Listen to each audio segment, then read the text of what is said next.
गन्धद्वारां दुरादर्शान् नित्यपुष्टान् करीषिणीम् ईश्वरीगं सर्वभूतानां त्वामिहापविङ्कटेश्वरसमुद्रगणे दूर्वारोहन्त पुष्पिणीः रजाश्च पुण्डरीकाणि समुद्रस्य गृहायिमे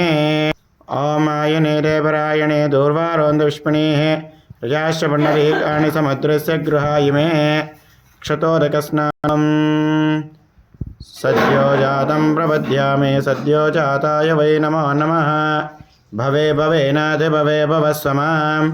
भवोद्भवाय नमः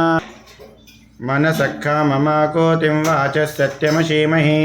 पशूनां रूपमन्यसमयि श्रीश्रयतां यशः श्रियं वासय मे कुले मातरं आपसृतन्तु चिग्दाने चिक्ले तव समे गृहिणीं पुष्टिं कामिनीं यस्यां हिरण्यं विन्देयं यस्यां हिरण्यं प्रभूतं गावो दास्योऽश्वान् विन्देयं पुरुषानहं महादेव्यै च विद्महे विष्णुपत्नी च धीमहि तन्नो लक्ष्मी प्रचोदयात् ओं श्री देवगिरिवेङ्कटेश्वरस्वामिदेवताभ्यो नमः हरिद्रा कुङ्कुमोदकस्नानं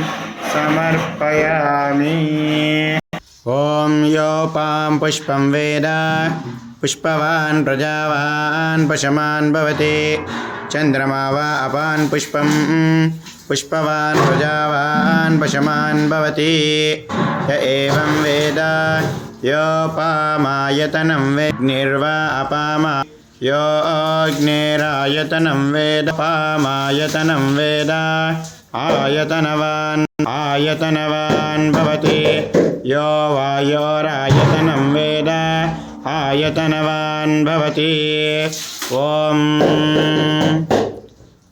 काण्डात् परोहन्ते परुषः परि एवानो दोर्वे प्रजनसहस्रेण शतेन च ॐ श्रीदेवगिरिवेङ्कटेश्वरस्वामिदेवताभ्यो नमः मंगलद्रव्यो